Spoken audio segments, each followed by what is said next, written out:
ग्रंथ में अब लोगों ने अभी तक रूप, रस, गंध, स्पर्श, संख्या, परिमाण और पृथक्त्व इन 7 गुणों का विचार किया। अब इसके पश्चात 8 क्रमांक का गुण है संयोग। इस संयोग का आश्रय करके विचार करते पढ़ते। संयुक्त व्यवहार हेतु संयोग। संयुक्त व्यवहार हेतु संयोग। लक्षण है संयुक्त व्यवहार हेतु संयोग द्वारा।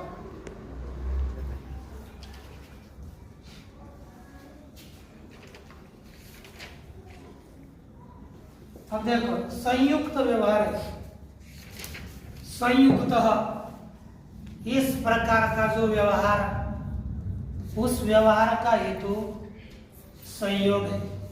देखिए इमो संयुक्त क्या होता है कि जैसे इधर एक घड़ा और इधर से दूसरा घड़ा, इन दोनों ये संयुक्त अर्थात जुड़े हुए हैं, है ना। संयुक्त संयोग जिन जिनों का होता है, ऐसे 2 पदार्थ संयुक्त होते हैं, पदार्थ को कहते हैं संयुक्त। तो ये इमो संयुक्त, ये दोनों जुड़े हुए हैं, संयुक्त है। इस व्यवहार का हेतु है ना, इस व्यवहार का हेतु कौन है? संयोग। संयुक्त इस व्यवहार का हेतु संयोग। इतना ही इसका लक्षण किया गया है। यह संयोग कहाँ रहता है? तो कहा सर्वद्रव्य, सभी द्रव्यों में यह संयोग रहता है। किसमें? सभी द्रव्यों में यह संयोग रहता है। कहीं संयोग नहीं है ऐसी बात नहीं। यच्चयावत जगत के पदार्थ में संयोग रहता है।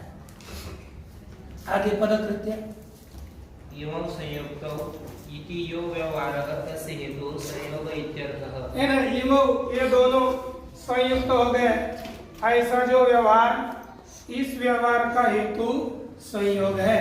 देखो हमारे पास ये ढक्कन और लेखनी, ये पर ये अलग थे, बाद में संयुक्त हो गए, जुड़ गए जोड़ और जुड़े हुए पदार्थ। जोड़ को संयोग कहेंगे और जुड़े हुए को संयुक्त कहेंगे। तो ये दोनों संयुक्त है। इस व्यवहार का हेतु कौन है?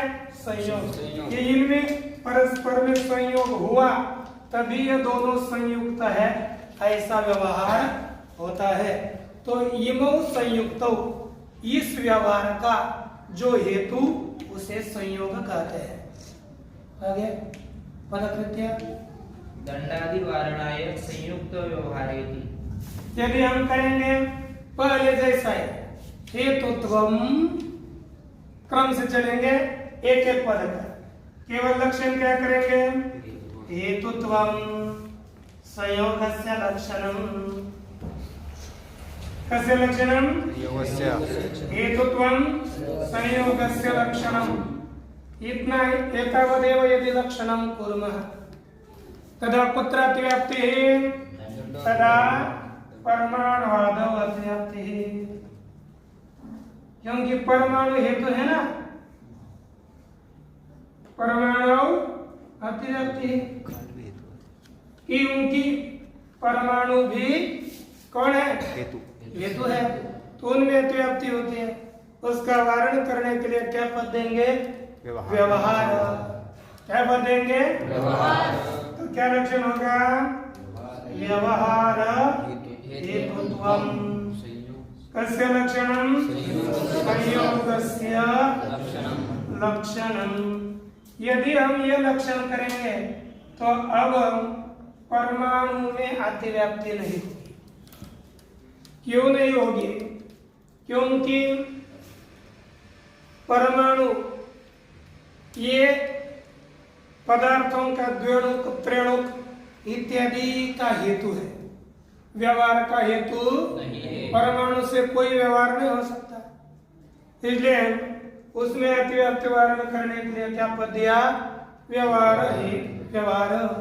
तो व्यवहार हेतु तुम ये लक्षण करने से अब परमाणु में अतिव्याप्ति नहीं होती।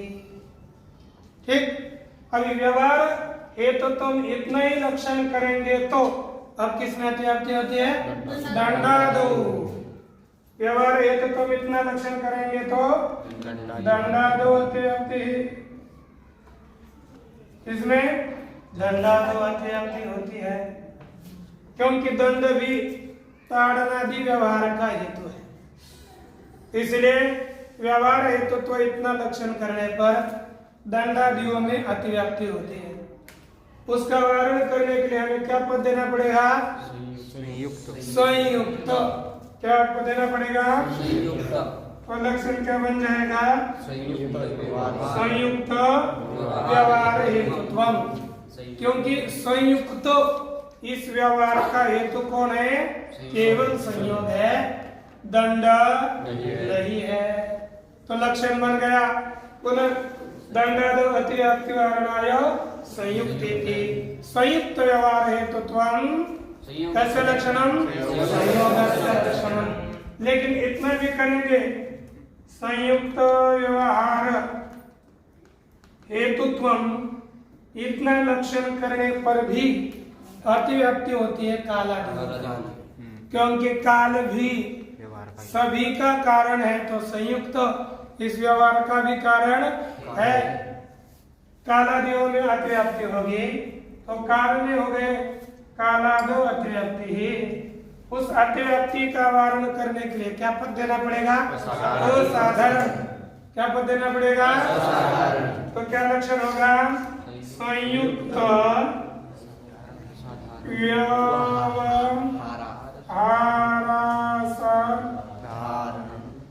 धारण हेतुत्वम संयोगस्य लक्षणम। ये लक्षण बन जाता है। अब कालादियों में अतिव्याप्ति नहीं होगी क्योंकि काल साधारण कारण है, असाधारण कारण नहीं। अब आगे बोलो। संयुक्त व्यवहारत्वे अति प्रशस्ति वारणाय हेतुरीति। अब देखो, यदि अंतिम ये पॉइंट है, इसमें कहा यदि हम ये असाधारण हेतुत्व निकाल लेते हैं, केवल रखेंगे संयुक्त व्यवहार। क्या रखेंगे? संयुक्त व्यवहार। तो क्या लक्षण बनेगा? संयुक्त व्यवहारत्वम। क्या होगा? संयुक्त व्यवहारत्वम। तो इतना लक्षण होगा तो ये स्वरूप संबंध से क्या के तादात्म्य संबंध से किसे में रहेगा? संयुक्त व्यवहारत्व में ही किसमें रहेगा? तो अतिव्याप्ति किसमें होगी? संयुक्त व्यवहारत्व में। इतने करेंगे संयुक्त व्यवहारत्व, इतना बनाएंगे तो तादात्म्य संबंध से किसमें अतिव्याप्ति होगी? संयुक्त व्यवहारत्व में अतिव्याप्ति होगी। उसका वारण करने के लिए क्या पद देना पड़ा? हेतु। क्या हो गया? तो हो गया संयुक्त व्यवहार साधारण हेतुत्वम कस्य लक्षणम? पूरा होगा? उपदर्शित लक्षण चतुष्टये असाधारण पदम देयम्। उपदर्शित लक्षण चतुष्टय, ऊपर नजदीकी दिखाए गए जो 4 लक्षण है, कौन कौन सा? एक संख्या का लक्षण, संख्या, परिमाण, पृथक्त्व और संयोग। ये जो 4 लक्षण है, इन चारों भी लक्षणों में असाधारण इस पद को रखना ही चाहिए। हाँ। क्वचित पुस्तके परिणाम पृथक्त्व लक्षणे ईश्वरेच्छादि वारणाय असाधारणीति दृश्यते तत्तु आधुनिकैर्न्यस्तम इति बोध्यम्। आधुनिकैर्न्यस्तम इति बोध्यम्। ये क्या बोलते हैं? कौन सा? पृथक्त्व और परिमाण, है कि नहीं? पृथक्त्व, परिणाम, परिमाण, पृथक्त्व, इन दोनों लक्षणों में यह असाधारण पद क्यों दिया? कोई कोई पुस्तकों में लिखा है ईश्वरेच्छादि अतिव्याप्ति वारणा है, कालादव न लिख कर उसमें हमने तो अभी असाधारण पद नहीं देंगे तो कालादियों में अतिव्याप्ति होती है, ये बारंबार चारों विलक्षणों में कहा है। लेकिन उन दोनों लक्षणों में ईश्वरेच्छादि व्याप्ति अतिव्याप्ति वारण ईश्वरेच्छादि वारणाय असाधारणम ऐसा लिखा हुआ है।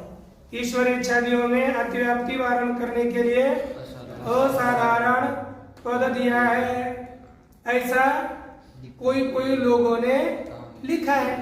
किन्हीं लोगों ने ऐसा लिखा ईश्वरेच्छादियों में अतिव्याप्ति का वारण करने के लिए असाधारण पद है।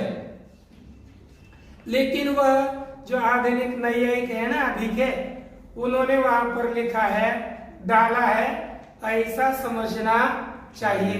अर्थात वो वास्तविक वहां पर कालादव अतिव्याप्ति वारणा यही ठीक है, लेकिन इच्छादि वारणा कोई कोई पुस्तकों में लिखा है, अपने पुस्तकों में नहीं, अन्य किसी पुस्तकों में लिखा होगा, वहां पर आधुनिक मनुष्यों ने डाला है, ऐसा समझना चाहिए। हो गया? अब इसके बाद कौन सा लक्षण आता है? विभाग लक्षण। देखो अब दूसरा इसके पश्चात लक्षण है विभाग, संयोग और विभाग। विभाग किसे कहते हैं? संयोग नाशको गुणो विभाग। क्या लक्षण किया? संयोग नाशको गुणो विभाग। देखो ये दोनों का संयोग था, इन संयोग का नाश करने वाला, संयोग को दूर करने वाला कौन है? विभाग। ये दोनों अलग अलग हो गए ना, विभाग पृथक हो गए, तो संयोग का नाश करने वाला जो गुण है उसे कहते हैं विभाग। क्या कहते हैं? विभाग। अब ये विभाग क्या रहता है? सर्वद्रव्य वृत्ति। विभाग सभी द्रव्य, कोई ना किसी का किसी से तो थोड़ा विभाग तो होता ही है, इसलिए कहा सर्वद्रव्य वृत्ति। आगे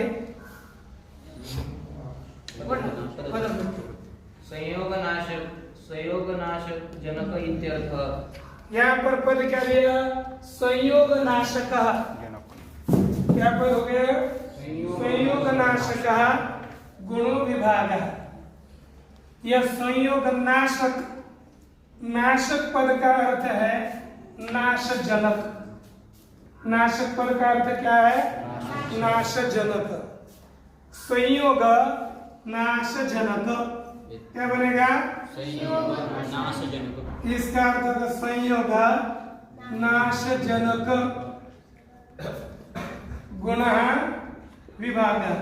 तो क्या होगा? संयोग नाशजनकत्वे सति गुणत्वं विभागस्य लक्षणम्। संयोग नाशजनकत्वे सति गुणत्वं विभागस्य लक्षणम्। आगे काले अति प्रसक्ति वारणाय। देखो इतना हम पर यदि केवल गुणत्व में इतना ही पद देते हैं तो अन्य गुणों में अतिव्याप्ति होती है, उसका अतिव्याप्ति वर्णन करने के लिए क्या देना पड़ेगा? संयोग नाश जनकत्व। अब ये गुणत्व हम पद नहीं देंगे, क्या देंगे? केवल संयोग नाश जनकत्वम। क्या पद देंगे? क्या नहीं देंगे? गुणत्व पद लक्षण में नहीं देंगे, केवल संयोग नाश जनकत्व इतना ही पद देंगे। तो क्या होता है? कालादियों में अतिव्याप्ति होती है। क्या दिया है? काले अति प्रसक्ति वारणाय गुणपदम। काले अब संयोग नाश जनक करेंगे। काल जन्यानाम जनकः कालः जगतां श्रेयो मतः। जितने भी उत्पन्न होने वाले हैं उन सभी का जनक काल है। जितने उत्पन्न होते हैं उनका जनक कौन है? काल है।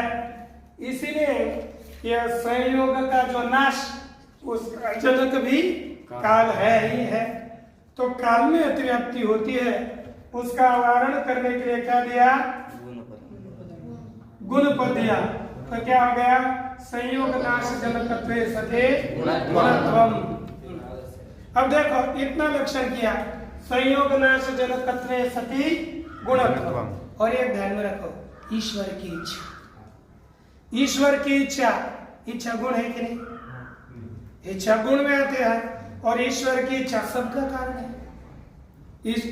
असाधारण कारण। ईश्वर ज्ञान यत्न इच्छा, ईश्वर का ज्ञान, प्रयत्न और इच्छा, यह सभी का कारण है ईश्वर की इच्छा। तो ईश्वर की इच्छा संयोग के नाश का जनक भी है और गुण भी है। तब संयोग नाश जनकत्वे सति गुणत्वम, इतना लक्षण करने पर ईश्वर इच्छा में अतिव्याप्ति होती है ना? ईश्वर इच्छा अतिव्याप्ति वारणाय असाधारण है ना, यह भी देना चाहिए। ईश्वर इच्छा में अतिव्याप्ति होती है, उसका वारण करने के लिए क्या पद देना चाहिए?